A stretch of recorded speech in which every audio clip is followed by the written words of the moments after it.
পুরুষ মানুষের জন্য মসজিদে 5 ওয়াক্ত নামাজ জামাতের সাথে পড়া ফরজ, কিন্তু অনেক প্রতিষ্ঠান এই সুযোগ দেয় না। এক্ষেত্রে আমার করণীয় কি? আমি জানতে চাই, অধিকাংশ মসজিদে জামাত শুরু হওয়ার আগে দাঁড়িয়ে কাতার সোজা করুন, মোবাইল ফোনে বন্ধ রাখুন, সামনের কাতার পূরণ করুন, এই কথাগুলো বলা হয়। এই কথাগুলো গুরুত্ব কতটুকু? আমি জানতে চাচ্ছিলাম, আমাদের সমাজে মর্গেজের বিষয়টা অনেকে বিতর্ক সৃষ্টি করছে। মর্গেজ কি শরীয়তের দৃষ্টিতে জায়েজ? বর্তমান সময়ে ধর্মীয় নেতৃত্ব দেয় মসজিদে ইমাম সাহেবগণ, কিন্তু সর্বত্রই ইমামদের আমরা যথাযথ সম্মান দিচ্ছি না। শরীয়ত দৃষ্টিকোণ থেকে ইমামদের গুরুত্ব কতটুকু এবং কেমন করা উচিত? কোরবানি দেওয়ার আগেও পরে করণীয় আমল কি? ঝড় তুফান ঘূর্ণিঝড়ে আসলে আমাদের করণীয় কি? ঝড় তুফান বা ঘূর্ণিঝড় আসলে আমরা কি করব? পুরুষ মানুষের জন্য মসজিদে 5 ওয়াক্ত নামাজ জামাতের সাথে পড়া ফরজ, কিন্তু অনেক প্রতিষ্ঠান এই সুযোগ দেয় না। এক্ষেত্রে আমার করণীয় কি? যদি কোনো প্রতিষ্ঠান আপনাকে জামাতে নামাজ পড়তে না দেয়, তাহলে সেক্ষেত্রে সেই প্রতিষ্ঠান এটা থেকে আপনি সুইচ করে অন্য কোনো প্রতিষ্ঠানে যাবেন। কারণ আমার 5 ওয়াক্ত ফরজ নামাজ যদি কেউ পড়তে না দেয়, আমি কেন সে প্রতিষ্ঠানে কাজ করব? আমার আখিরাতে যদি বরবাদ হয়ে যায়, তে দুনিয়াতে আমি কি করব? এজন্য সুইচ করে অন্য কোনো প্রতিষ্ঠানে চাকরি নেওয়ার চেষ্টা করবেন। আমি জানতে চাই, অধিকাংশ মসজিদে জামাত শুরু হওয়ার আগে দাঁড়িয়ে কাতার সোজা করুন, মোবাইল ফোনে বন্ধ রাখুন, সামনের কাতার পূরণ করুন, এই কথাগুলো বলা হয়। এই কথাগুলো গুরুত্ব কতটুকু? ভাইরা আমার, জামাতের শুরুতে, একামতের শুরুতে দাঁড়িয়ে কাতার সোজা করুন বলার কোনো প্রয়োজন নাই। এটার কোনো শরীয়ী গুরুত্ব নাই। বাকি বললে কেউ যে গুনাহের কাজ হবে একটা, সেরকমও না। একামত এটা নিজেই তো ইটসেলফ মানুষকে জামাত শুরু হওয়ার ঘোষণা দেয়। কাতার সোজা করার নির্দেশ করে কিসে? একামতে। অতএব একামত শুরু করলেই তো মানুষ কাতার সোজা করতে পারে, আলাদা করে বলার দরকার নাই। একামত এটাই তো সেই কাজের জন্য, তাহলে আপনি আলাদা একটা জিনিস কেন প্লাস করতে যাবেন? তবে হ্যাঁ, কাতার সোজা হওয়ার জন্য ইমাম সাহেবের দায়িত্ব, এটা মুয়াজ্জিনের দায়িত্ব না। এটা আমাদের দেশে মুয়াজ্জিন সাহেবরা বলে সাধারণত। এই দায়িত্বটা কার? ইমাম সাহেবের। সুন্নাত হলো ইমাম সাহেব বলবে মুসল্লিদেরকে যে কাতার সোজা করেন, ডানে বামে আঁকা বাঁকা হলে সোজা করেন। ইমাম সাহেব দেখভাল করবে কারোর কাতার বাঁকা আছে কিনা, এটা বলা সুন্নাত। কিন্তু এটা কখন বলা সুন্নাত? একামত দেওয়ার পর ইমাম সাহেব তাকবীর দিয়ে নামাজ শুরু করার আগে তিনি দেখবেন কারোর কাতার বাঁকা আছে কিনা, এবং সবাইকে বলবেন ইস্তাউ ওয়াতাদিলু, তোমরা কাতার সোজা করো, বা আপনারা কাতার সোজা করেন, কাতারের মধ্যকার ফাঁকা বন্ধ করেন, হ্যাঁ, কাতার বাঁকা রাখবেন না। এই কথাগুলো ইমাম সাহেবের জন্য বলা সুন্নাত, এগুলো ঠিক আছে। আমি জানতে চাচ্ছিলাম, আমাদের সমাজে মর্গেজের বিষয়টা অনেকে বিতর্ক সৃষ্টি করছে। মর্গেজ কি শরীয়তের দৃষ্টিতে জায়েজ? আরে ভাই, মর্গেজের ধারণাই তো পৃথিবীতে ইসলাম আনছে, বা কোরআনেই তো সবচেয়ে বেশি পাওয়া যায় মর্গেজের প্রাচীনতম ধারণা। আল্লাহ সুবহানাহু ওয়া তাআলা কোরআনে কারীমে স্পষ্ট করে বলেছেন, তোমরা যখন লেনদেন করবে, বিশেষ করে লোন আদান প্রদান করবে যখন, তো কাউকে তুমি যখন লোন দিবে, লোন যখন কাউকে দিবে, যদি সে লোনের টাকা পরিশোধ করবে কি করবে না, এটা নিয়ে তোমার ভিতরে কনফিউশন তৈরি হয়, তাহলে ফারিহান মাকবুদা, তার কাছ থেকে তুমি বন্ধক রাখবা। তার স্থাবর অস্থাবর সম্পদ যে কোনো কিছু বন্ধক রাখবা, রেখে লোন দিবা। যদি সে লোনের টাকা পরিশোধ করতে গড়িমসি করে, তো যথাযথ নিয়মে নিলামের মাধ্যমে যথাযথ প্রক্রিয়া সেটার বিক্রির ব্যবস্থা করে তুমি তোমার টাকা আদায় করবে। তো এই যে মর্গেজ বা বন্ধক, এটা কোরআনেই বর্ণিত হয়েছে, এটা জায়েজ আছে। তবে মর্গেজ দিয়ে, ধরেন আমি আমার কোনো জায়গা আপনার কাছে বন্ধক রাখলাম, রেখে আমি লোন নিলাম, এই জায়গাটা আপনি ভোগ করতে পারবেন, কারণ আপনি আমাকে লোন দিয়েছেন। কুল্লু করদিন জাররা নাফআন ফাহুয়া রিবা। আমি লোন দিয়েছি, লোন দিয়ে আমি আর সেখানে কোনো সুবিধা ভোগ করতে পারবো না। আপনি বলবেন, তাহলে লোন কেন দিবে মানুষ? এই তো পার্থক্য। বস্তুবাদ পৃথিবীকে এমনভাবে গ্রাস করে ফেলেছে, আমরা প্রত্যেকটা জিনিসের ক্ষেত্রে চিন্তা করি আমার পার্থিব লাভ কি। পার্থিব লাভ এটা চিন্তা করা ছাড়া কোনো কাজ আমরা করতে পারি না। ইমানদারের চিন্তা এত পাতলা না, ইমানদারের দৃষ্টি এত কাছে না, ইমান দৃষ্টি আরো অনেক দূরে, অনেক গভীরে।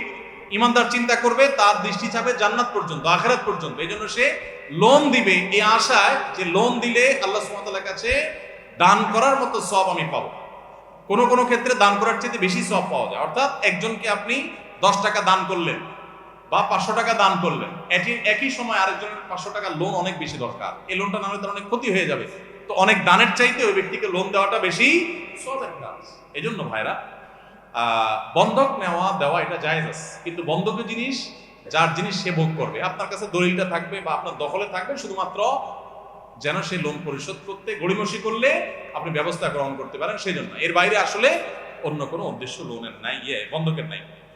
বর্তমান সময়ে ধর্মীয় নেতৃত্ব দেয় মসজিদে ইমাম সাহেবগণ, কিন্তু সর্বত্রই ইমামদের আমরা যথাযথ সম্মান দিচ্ছি না। শরীয়ত দৃষ্টিকোণ থেকে ইমামদের গুরুত্ব কতটুকু এবং কেমন করা উচিত? ভাইরা আমার, ইমাম সাহেবদের ইমাম সাহেবদের যে ত্যাগ, তাদের যে কোরবানি, তাদের যে অবদান, এটা সমাজের মানুষ অনুভব করা তাদের কর্তব্য। ইমাম সাহেবদের মর্যাদা দেওয়া উচিত, তাদের হক আদায় করা উচিত এবং তাদেরকে শ্রদ্ধা করা উচিত। ইমাম শব্দের অর্থ হলো নেতা। ইমাম মানে কি? নেতা। এখন আমাদের ইমাম সাহেব হলেন চাকর, আমরা সবাই হলাম নেতা, আর ইমাম সাহেব হলেন কি? একা চাকর। কারণ সবাই অর্ডার করে, সবাই নির্দেশ করে, সবাই কৈফিয়ত তলব করে। একজন মানুষ সবার কাছে আপনার অধীনস্থ ভাব, তার নাম ইমাম। অন্য কোনো চাকরি এরকম না যে একজন মানুষ 500 জনের কাছে জবাবদিহি করা লাগে, কিন্তু ইমাম সাহেবের মুসল্লি 500 জন হলে 500 জনের কাছে কি লাগে? জবাবদিহি করা লাগে। দুর্ভাগ্যজনক আমাদের জন্য এটা। এই জন্য আমাদের ইমাম সাহেবরা তো আসলে ইমামতি করেন না, ওনারা করেন আমামতি। একটা হলো ইমামতি, আরেকটা হলো আমামতি। পার্থক্য বুঝেন? আলেমরা বুঝবেন। আমাম মানে সামনে, আর ইমাম মানে নেতা। ইমাম সাহেব শুধু সামনে থাকে, এই আমামতি করে, মানে সামনে থাকার কাজটা করে, শুধু নেতৃত্বের কাজটা ওনার দ্বারাই করা হয়।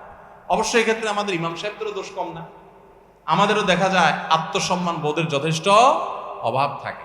আমরা নিজের মর্যাদা আমরা ধরে রাখতে পারি না। মুসল্লিদের ত্রুটি তো মূল, ইমাম সাহেবদেরও কোনো কোনো ক্ষেত্রে আমাদের কি আছে? ত্রুটি আছে, যার কারণে আমরা আমাদের মর্যাদা আদায় করতে পারি না।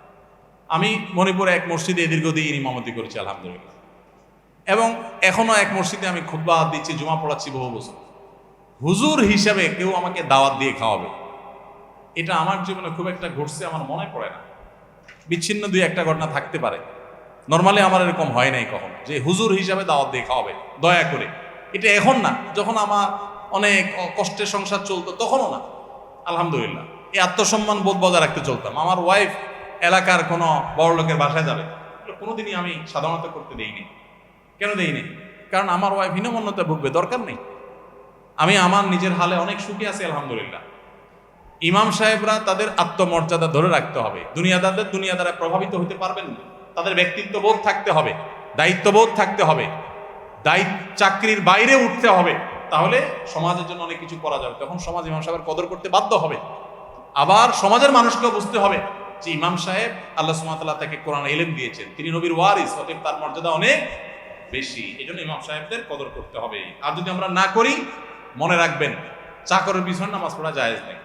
জায়েজ নাই এর মানে নামাজ হবে না তা না, মানে ইমাম সাহেবকে আপনি চাকরের মতো ট্রিট করলেন, এটা জায়েজ কাজ হবে না। আল্লাহ আমাদেরকে বোঝার তৌফিক দান করুন। ইমাম সাহেবদের ইজ্জত করবেন, সম্মান করবেন, আর না হলে কপাল নিজেরটা পড়বে, মনে রাখবেন। নবীদের ওয়ারিসদের সাথে অসম্মানজনক আচরণ করবেন, কপাল নিজেরটাই পড়বে, আর কারোটা পড়বে না। কোরবানি দেওয়ার আগেও পরে করণীয় আমল কি? কোরবানির আগে আমরা কি করব, কোরবানির পরে আমরা কি করব? দেখুন, কোরবানির পশু জবাই করা, নিজের হাতে জবাই করাটা সুন্নাত। আমরা অনেকে এটা করতে চাই না, হুজুর দিয়ে করাইতে চাই। ভালো করে ছুরি ধার দিয়ে আপনি যদি কোরবানি করতে চান, খুব সহজ নিয়ম। কিভাবে কোরবানি করবেন? কোরবানির পশুকে শোয়াইলেন, পশ্চিমমুখী করে শোয়াইলেন, শোয়ানোর পর ভালো করে শক্ত করে সবাই ধরলো, মজবুত করে। এরপর খুব আগে থেকে ভালো করে উত্তম রূপে ছুরি ধার দিয়ে নিতে হবে। কারণ নবী করিম সাল্লাল্লাহু আলাইহি ওয়াসাল্লাম আলাদা নির্দেশ আছে যে কোনো পশু জবাই করতে হলে আল্লাহ হালাল করেছেন, কিন্তু অপ্রয়োজনে তাকে কোছায় কোছায় কষ্ট দিয়ে যেন জবাই করতে না হয়, যেন তাকে ভালো করে ধার নিবে, যাতে এক কোছেই জবাই হয়ে যায়, অহেতুক তাকে কষ্ট দেওয়া না লাগে। হুজুর বরং 10টা গরু যখন জবাই করে, হুজুরের ওই ছুরি একটা দিয়া 2টা 3টা করার পরে কিন্তু ছুরির অবস্থা কাহিল হয়ে যায়। এরপরে হুজুর শুধু পোছাইতে থাকে, জবাই আর হয় না, আর শক্তিও তো ক্ষয় হয়ে যায়। যেন নিজের পশু নিজে জবাই করলে উত্তম। তো কিভাবে করবেন, যেটা বলছিলাম যে আগের দিকে ছুরি ধার দেওয়া থাকবে, শোয়াইলেন, কণ্ঠনালী, পশুর কণ্ঠনালী, খাদ্যনালী এবং শ্বাসনালী, খাদ্যনালী, এবং দুই পাশে 2টা চিকন আপনার নালী আছে, এগুলো কেটে ফেলবেন। মাঝখান বরাবর বিসমিল্লাহ পড়ে, রগ নাই এরকম নরম জায়গা থেকে পুল দিলেই অটোমেটিক ইনশাআল্লাহ রগগুলো কাটা যাবে, দেখাই যাবে পরিষ্কার যে এগুলো কাটা গেছে কিনা। বাস ফিনিশ। বিসমিল্লাহ আল্লাহু আকবার বলে জবাই করলেন, হয়ে গেল। কোরবানির ক্ষেত্রে সুন্নাহ হলো যে কোরবানির পশু শোয়াইছেন, কোন কোন রওয়ায়াত ইন্নাহু ওয়াজহাল্লাযী ফাতারাস সামাওয়াতি ওয়াল আরদা হানিফা ওয়া মা আকিল মুশরিকিন, লা শারিকা লাহু বিযালিকা উমিরতু আনা ওয়াল মুসলিমিন, এটা পড়া মুস্তাহাব। কোন রওয়ায়াতে আছে, যদি সে রওয়ায়াতের সনদ নিয়ে অনেক মুহাদ্দিস আপত্তি তুলেছেন, কিন্তু আপত্তির ঊর্ধ্বে যেটা সেটা হলো যে কিবলা দিকে আপনি শোয়াইছেন, এরপরে বিসমিল্লাহি আল্লাহু আকবার, আল্লাহুম্মা মিনকা ওয়া লাক, আল্লাহুম্মা মিনকা ওয়া লাক, আল্লাহ এটা আপনার তরফ থেকে এই পশুটা আমরা পেয়েছি এবং আপনার উদ্দেশ্যেই এটিকে আমরা ত্যাগ করছি, স্যাক্রিফাইস করছি, কোরবানি করছি, এই কথা বলে আপনি ছুরি চালাবেন। বিসমিল্লাহ আল্লাহু আকবার বলে ছুরি চালা দিলেন, কোরবানি হয়ে গেল, শেষ। খুব সিম্পল কাজ। এরপর যাদের পক্ষ থেকে এই কোরবানি হলো তাদের সবার নাম উচ্চারণ করে আল্লাহুম্মা তাকাব্বালহু মিন অমুক অমুক অমুক অমুক কামা তাকাব্বালতা মিন নবিয়িকা মুহাম্মদ ওয়া মিন হাবিবিকা মুহাম্মদ ওয়া খালিলিকা ইব্রাহিম আলাইহিস সালাম, এটা বলা সুন্নাত।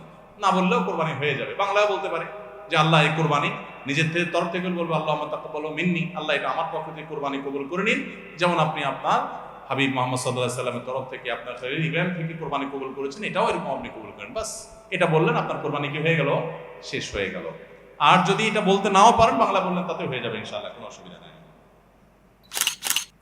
ঝড় তুফান ঘূর্ণিঝড়ে আসলে আমাদের করণীয় কি? ঝড় তুফান বা ঘূর্ণিঝড় আসলে আমরা কি করব? দেখুন, ঝড় তুফান এবং ঘূর্ণিঝড়ের সময় আমাদের সর্বপ্রথম করণীয় হলো, আগে থেকে আমরা যদি অনুমান করতে পারি, পূর্বাভাস জানতে পারি, তাহলে সর্বোচ্চ সতর্ক থাকা। সর্বোচ্চ কি থাকা? সতর্ক থাকা, যে কোনো প্রকার ক্ষয়ক্ষতি যেন আমাদের ঘূর্ণিঝড় করতে না পারে, আমরা সতর্ক থাকবো। এ বিষয়ে যারা বিশেষজ্ঞ আছেন তারা অনেক পরামর্শ দিয়ে থাকেন, সেগুলো আমরা খেয়াল রাখবো। অন্য কারোর জন্য ক্ষয়ক্ষতি না হয় সেগুলো আমরা খেয়াল রাখবো, এটা আমাদের প্রথম করণীয়। সতর্ক থাকার পাশাপাশি ইমানদার বিশ্বাস করবে যে আমার সতর্কতাই আমাকে সব নিরাপত্তা এনে দিবে না, আমি সতর্ক থাকার পর আমার কাজ শেষ করছি, এবার আল্লাহর উপর ভরসা কর। আমাদের নবী করিম সাল্লাল্লাহু আলাইহি ওয়াসাল্লাম হিজরতের আগে দেখেন কতগুলো পদক্ষেপ নিয়েছেন। রাতে হিজরত করেছেন যাতে করে শত্রুরা ট্রেন না পায়, আবার নিজের শোয়ার জায়গা আরেকজনকে শোয়ায় রেখে গেছেন যাতে করে শত্রুরা বুঝতে না পারে। যে পথে সাধারণত মদিনা যায় তার আরেকটা ভিন্ন পথ ধরেছেন, সাধারণত শত্রুরা ট্রেন না পায়। এতগুলো প্রচেষ্টা অব্যাহত করে, তার প্রচেষ্টা করে তারপরে এবার গারে সৌরে গিয়ে বলেছেন ইন্নাল্লাহ মা'ানা, আল্লাহর উপর ভরসা, আল্লাহ আমাদেরকে দেখছেন। তাহলে আগে নিজের কাজটা দায়িত্ব পালন করেছেন। তাহলে ঘূর্ণিঝড় আসলে আমাদের প্রথম কাজ হবে সতর্ক থাকা। সতর্ক থাকলেই সব হয়ে যাবে তা না, এটা নাস্তিকের কথা, ইমানদারের কথা না। ইমানদার জানে যে সবকিছু কার হাতে? মূলত আল্লাহর হাতে। অতএব আল্লাহর নির্দেশ সতর্ক থাকা, বিধায় আমরা সতর্ক হব। সতর্ক হওয়ার পর এবার কাজ হলো আল্লাহর কাছে দোয়া করা। কি দোয়া করবো? ঝড় যখন আসে, বাতাস যখন খুব বইতে থাকে, তখন আমরা দোয়া করবো আল্লাহুম্মা ইন্নী আসআলুকা খায়রাহা ওয়া খায়রা মা ফিহা ওয়া খায়রা মা উরসিলাত বি ওয়া আউযু বিকা মিন শাররিহা ওয়া শাররি মা ফিহা ওয়া শাররি মা উরসিলাত বি।